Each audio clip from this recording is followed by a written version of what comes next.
Substance, podcast stupéfiant.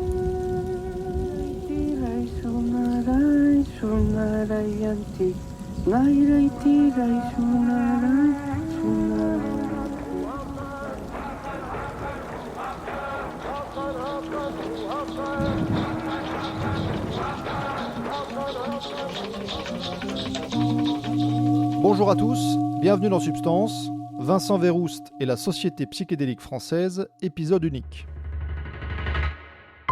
Dans cet épisode, on va écouter l'un des fondateurs de la Société psychédélique française. Il s'appelle Vincent Verroust, il est historien des sciences, il prépare actuellement sa thèse sur le botaniste français Roger Heym, et il anime également un atelier d'études psychédéliques à l'École des hautes études des sciences sociales. J'ai tenu à l'inviter parce qu'il fait partie de ces jeunes chercheurs qui souhaitent introduire la question psychédélique dans le débat public français. En ce moment, vous l'avez peut-être remarqué, le statut des psychédéliques est en train de changer dans plusieurs pays occidentaux. Alors quand on parle de psychédéliques, on parle en général de LSD, de psilocybine qui est contenu dans les champignons hallucinogènes, de mescaline qui est contenu dans certains cactus, de la DMT ou encore de l'ayahuasca. Ces dernières années, il a été démontré que les idées reçues sur ces substances étaient fausses. Dans les années 70, on les a classées comme stupéfiants, donc a priori comme substances nocives, et pourtant, on les considère aujourd'hui comme l'un des grands espoirs de la médecine pour certaines pathologies, par exemple la dépression, l'addiction et le trouble de stress post-traumatique. Les résultats de la recherche sur le sujet sont suffisamment prometteurs pour que la prestigieuse revue Nature pose cette question dans un article publié en avril 2021. Les psychédéliques vont-ils révolutionner la psychiatrie ? Alors d'où vient ce renouveau psychédélique ? Que faut-il en attendre ? Dans cet épisode, on discute de tout ça avec Vincent Verroust, qui va commencer par tenter d'expliquer ce qu'est une expérience psychédélique à ceux qui ne l'ont pas vécue. Réglez le son, mettez-vous bien et écoutez, vous êtes dans Substance.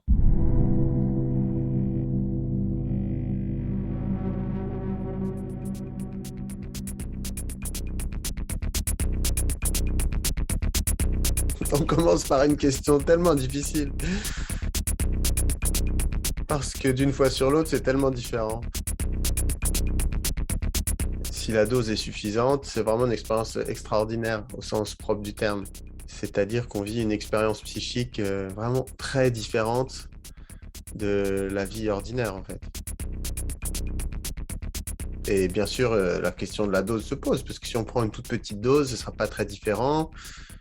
Et plus la dose est forte, plus on va découvrir des nouveaux types de modifications, en fait, du fonctionnement de l'esprit normal et des sens, quoi, des perceptions sensorielles. Et donc, c'est vraiment une question très difficile. Mais disons qu'avec une dose suffisamment forte, déjà, on va avoir toutes ces modalités sensorielles qui vont être perturbées. Donc, la vue, bien sûr, mais l'ouïe, le toucher, l'odorat, le goût, les sensations corporelles. On peut avoir, bien sûr, des émotions qui sont intensifiées. Donc, si jamais on écoute de la musique que l'on apprécie, on va avoir une appréciation très, très forte de cette musique. On va être vite captivé. Si c'est le chant des oiseaux ou si c'est le vent, on peut aussi avoir des appréciations esthétiques comme ça démultipliées. Et puis c'est quand même relativement long comme expérience, hein, même si c'est des champignons. Ça peut durer, disons, 4 heures. Il peut se passer plein de choses avec des nouvelles directions de la pensée. C'est vraiment une question difficile, c'est tellement indescriptible. Bien sûr, on parle souvent des phénomènes optiques, quoi, de ce qu'on appelle souvent des hallucinations, mais qui ne sont pas vraiment des hallucinations, puisqu'on a ce recul par rapport à des visions, quoi. On sait très bien que si on voit quelque chose qui n'existe pas, elle n'existe pas. Donc, ce n'est pas une hallucination au sens psychiatrique du terme. Enfin, c'est même un terme qui a l'air d'être discuté. Mais oui, avec les yeux fermés aussi. Donc, ces apparitions de formes géométriques, concentriques, qui bougent, qui changent très vite, qui sont souvent très belles, qui changent au fur et à mesure que les sons... qu'on perçoit des sons, par exemple de la musique, qui peut se traduire en formes colorées. Et puis il y a des émotions fortes aussi. Et parfois, si la dose est suffisante, encore une fois, des sensations de vivre une expérience sacrée, spirituelle, où on a la sensation que chaque chose qui existe est connectée aux autres et qu'on fait partie d'un grand tout. Et si on est avec des gens, eh bien, on va avoir un souci de leur bien-être, enfin, disons, ouais, un plus grand souci de comment ils vont, une sorte d'empathie généralisée, une sorte de sensation d'amour qui nous remplit et parfois aussi des moments d'anxiété, de chagrin intense, disons des émotions fortes, des perceptions sensorielles altérées, des visions, colorées, en particulier les yeux fermés et parfois des souvenirs, qui remontent, une imagination décuplée, un état, peut-être proche du rêve dans le côté vraiment, fou, ou imprévisible, enfin, c'est une question trop difficile, en fait. Je dirais, il faut essayer pour savoir de quoi on parle, mais on n'a pas le droit de le dire. Donc ne le faites pas.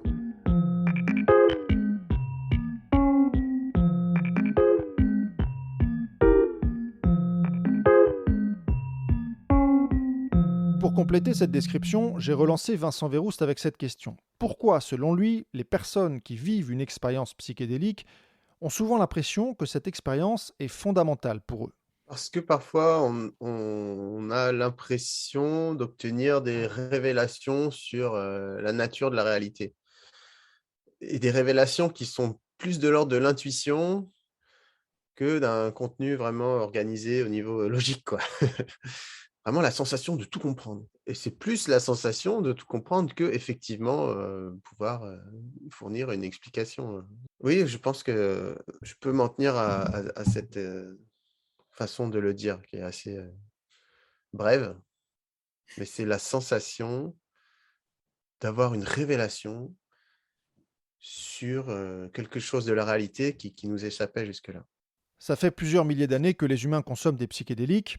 La science occidentale s'y intéresse à peu près depuis le début du XXe siècle. Et dans les années 50-60, il y a eu une certaine effervescence autour de ces produits, avec des pistes d'application thérapeutique intéressantes, pour le LSD notamment, qui montraient des résultats positifs dans le traitement contre l'alcoolisme. Mais tout s'est brutalement arrêté au début des années 70, au moment où les psychédéliques ont été classés comme stupéfiants, pour tenter de stopper l'usage populaire qui était en train de se développer. Parallèlement, ils ont également été diabolisés dans les médias mainstream. Les recherches ont donc été arrêtées pendant plus de 20 ans. Mais à la fin des années 90, elles ont repris peu à peu en Suisse, en Angleterre, en Israël, aux États-Unis, et elles ont montré des résultats intéressants dans un contexte expérimental. Donc les indications pour lesquelles la psilocybine ou le LSD, voire la DMT, bon, en tout cas, disons les psychédéliques en général sont envisagés. Donc la dépression résistante, l'anxiété associée au diagnostic de cancer ou à la fin proche, quoi, les troubles obsessionnels compulsifs, algie vasculaire de la face, anorexie mentale, euh, addiction au tabac, addiction à l'alcool. Je pense que j'en oublie. Et ça fait quand même un certain nombre d'indications assez différentes qui font parler d'une efficacité transdiagnostique. Le terme est proposé par les psychiatres de l'Imperial College de Londres. Donc, on sait que les psychédéliques partagent les psychédéliques classiques, donc, ce qu'on a appris, c'est qu'ils provoquent une diminution de l'activité et de la connectivité dans les centres de connexion clés du cerveau. En particulier, un découplage de l'activité du cortex préfrontal médian avec celle du cortex singulaire postérieur. Donc, je n'irai pas plus loin dans les précisions sur les mécanismes psychopharmacologiques, mais c'est important. Donc, ça joue notamment sur le réseau du mode par défaut.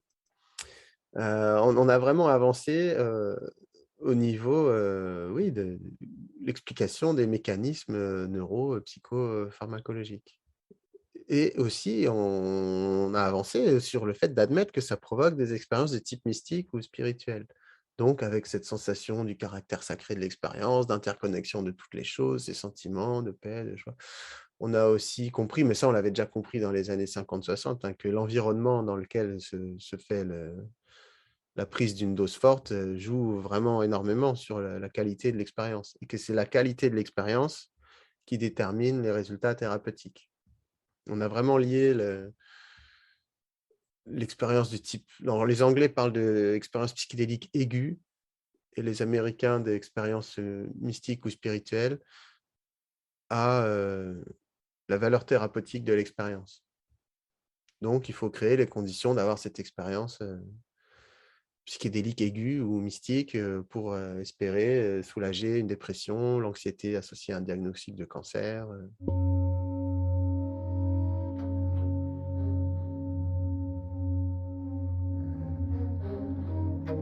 Il faut éviter de tomber dans des discours, trop, positifs ou angéliques ou voilà, il faut quand même attendre le résultat d'études portées sur des grands nombres de patients pour, pouvoir vraiment conclure, et le fait de présenter ça comme une solution miracle à tous ces problèmes, c'est aussi, un coup quoi, pour les gens qui peuvent avoir un espoir démesuré et qui peuvent être déçus après une expérience ou 2.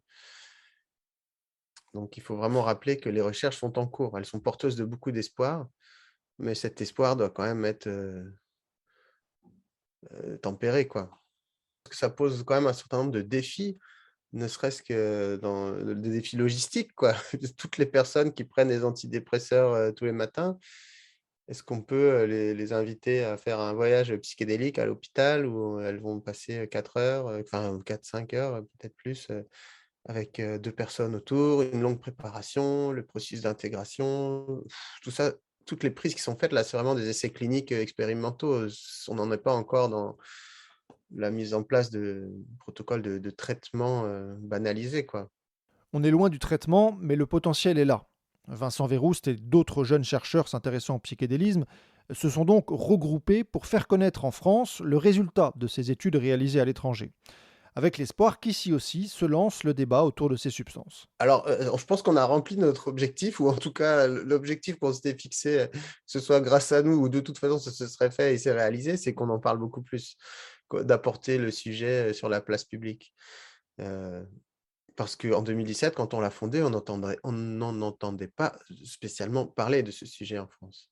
Ça commençait un petit peu à bouillonner, outre-Manche, outre-Atlantique, mais chez nous rien et oui, on a voulu monter une association de médiation scientifique et culturelle pour porter à la connaissance du plus grand nombre l'existence de ces substances, leur intérêt, potentiel en médecine, en thérapeutique, mais aussi pour les gens en bonne santé et c'est aussi un sujet qui me paraît tellement important d'être discuté parce que c'est comme si on découvrait, l'énergie atomique en fait, c'est une puissance, incroyable. Il faut absolument, réfléchir raisonnablement à ce que ça permet de faire. Il y a aussi des risques associés à ces substances, hein.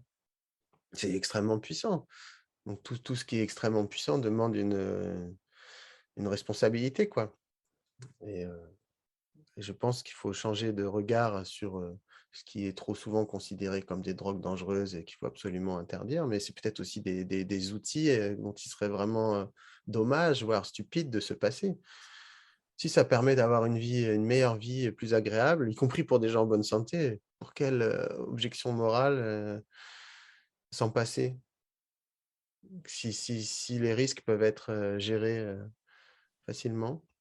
Et puis il y a aussi cette idée que ça peut provoquer une flexibilité cognitive et une plus grande facilité à avoir des nouvelles idées et on a quand même besoin de nouvelles idées, enfin, en sciences fondamentales bien sûr, mais aussi en politique, hein, pourquoi pas? Il faut quand même trouver des solutions, rapides à un certain nombre de problèmes. De paix dans le monde, hein, de démocratie, d'effondrement de la biodiversité, de crise climatique. Je ne dis pas que prendre des psychédéliques, ça rend forcément, utopiste et activiste mais en tout cas, ça paraît très probable que ça permet, de sortir de ces schémas de pensée habituels pour avoir des nouvelles idées et je pense que plus on aura de nouvelles idées, plus on aura, la possibilité d'en trouver des bonnes dedans. Donc je pense que ça peut être un outil, purement, d'exploration intellectuelle, et bien sûr artistique et voilà, mais voilà, on a besoin d'évoluer rapidement, je pense. Je dis «on», disons les sociétés, post-industrielles à fort impact écologique. Oui, pour, un petit peu, améliorer les choses, quoi. En fait, on en est au tout début d'un mouvement qui pourrait prendre de l'ampleur, on peut tout imaginer. Peut-être que le soufflet va retomber, faute de pouvoir concrétiser les résultats expérimentaux, ou au contraire, on peut imaginer que ça devienne une manière efficace de soigner les gens. Peut-être même que le monde occidental va se remettre à réutiliser les psychédéliques pour se connecter au sacré, comme le font et l'ont fait de nombreuses autres civilisations. Impossible de savoir ce qui va se passer. L'expérience psychédélique est tellement renversante qu'on peut même se poser la question de savoir si oui ou non elle est compatible avec une société comme la nôtre. Oui, je pense que la question s'est posée quand on a découvert le café, quand on a découvert... Enfin, le café, c'est énorme comme psychotrope, en fait. On a voulu interdire le café à un moment, hein. C'était un scandale, les gens qui buvaient du café. Puis finalement, sur quel travail il n'y a pas une cafetière, quoi, ou du café. Ou les psychédéliques, qu'est-ce que ça va donner chez nous? Albert Hoffman, donc l'inventeur du LSD, appelait de ses voeux l'ouverture de centres d'initiation, en fait, pour que les gens puissent avoir cette expérience sous une supervision qualifiée, avec l'espoir que ça permettrait d'avoir un monde de gens heureux et un monde sans guerre. Donc il existe cet espoir que l'intégration de ces substances dans la société va améliorer la société dans un sens positif. C'est comme si c'était le médicament qui rend utopiste, et c'est carrément pas sûr. Il y a eu un webinaire récemment sur la Société psychédélique française qui parle du sujet, des fuites sur un forum d'extrême droite américain qui montre que des usagers de LSD néo-nazis se sont radicalisés dans leur racisme. Voilà, donc ça peut aussi renforcer des tendances, des croyances, des idéologies, mais n'importe quelle idéologie en fait. Ça n'oriente pas nécessairement dans une direction politique, quoi. Et il suffit de regarder la diversité des sociétés qui consomment des psychédéliques, chez qui c'est pas du tout interdit, que ce soit les sociétés du passé, comme dans l'Empire aztèque, ou des sociétés du présent, dans différents coins d'Amazonie où on prend de l'ayahuasca. Enfin, ça ne crée pas nécessairement une société utopique, hein. D'ailleurs, existe-t-il seulement une société utopique? Non, aucune n'est meilleure que l'autre. Mais est-ce que ça peut améliorer la nôtre? Certainement pas sans un effort qui n'a rien à voir avec ça, quoi. Euh, un effort politique, quoi. Mais c'est comme si quelque chose, c'est un outil en fait, dont on peut se servir bien ou on peut s'en servir mal. Si on n'encadre pas d'une manière raisonnable, ça peut avoir des conséquences graves. Par exemple, des dérives sectaires, tu vois, des phénomènes d'emprise. Tu vois, Charles Manson, les assassinats et tout. Donc, apparemment, c'était des consommateurs de LSD, quoi. Et puis, dans des cas beaucoup moins dramatiques et plus sympathiques, tous ces cercles d'ayahuasca ou voilà, la Pachamama, ceci, cela. Donc, des gens aussi se consolident leur adhésion à un groupe, à des valeurs, un vocabulaire, un folklore. Donc, parfois, c'est plutôt sympa, tu vois. Sauf quand sauf quand les pseudosciences sont vraiment trop valorisées ou acceptées, tu vois. Moi, je pense qu'il est vraiment nécessaire d'avoir une discussion collective, raisonnable, avec des véritables experts des risques et des potentiels bénéfices, pour que ce soit plus une substance réservée à la clandestinité ou au seul essai clinique, quoi.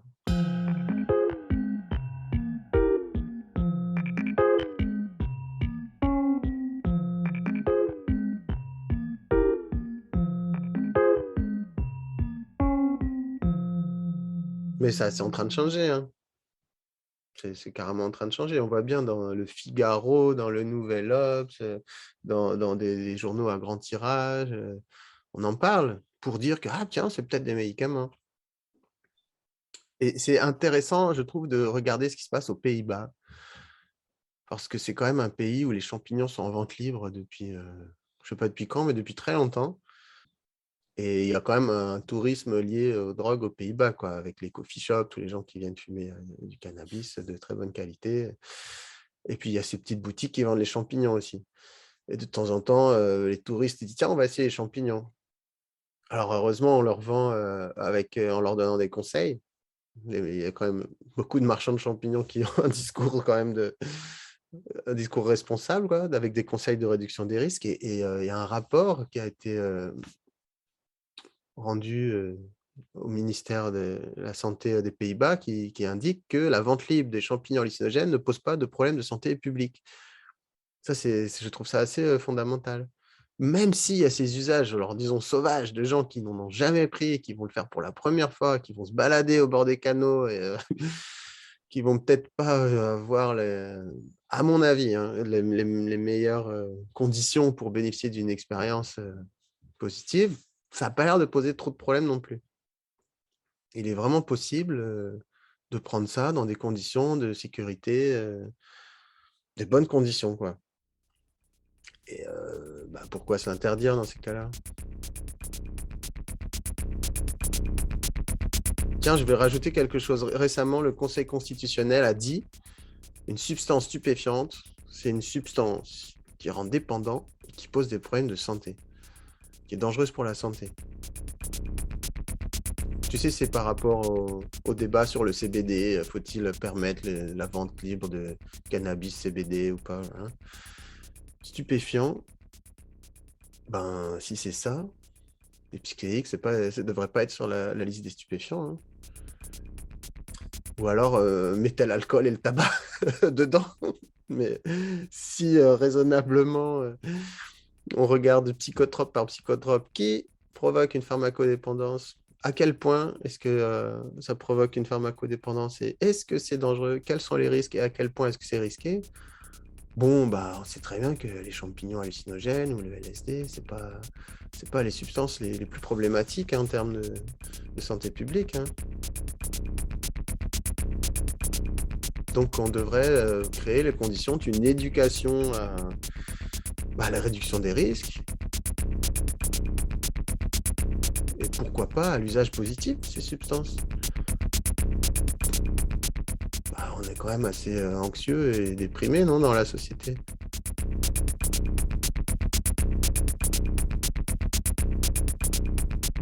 Et voilà pour l'interview de Vincent Verroust, merci à lui. Je trouve personnellement très intéressant de voir comment les choses évoluent. Il y a encore 20 ans, les seuls qui parlaient des psychédéliques étaient des passionnés sur des forums de discussion sur Internet. Aujourd'hui, on commence à voir des collectivités qui les dépénalisent de ci, de là. C'est ce qu'ont fait par exemple aux États-Unis l'État de l'Oregon et la ville de Denver. Et la Californie s'apprête à faire de même. En France, on n'en est pas là, mais grâce à la société psychédélique et à d'autres, le débat s'ouvre peu à peu. Dans le prochain épisode, on retrouvera Albert, des premiers épisodes de Substance. J'ai été le revoir pour prendre des nouvelles et pour connaître la suite de ses aventures. D'ici là, portez-vous bien.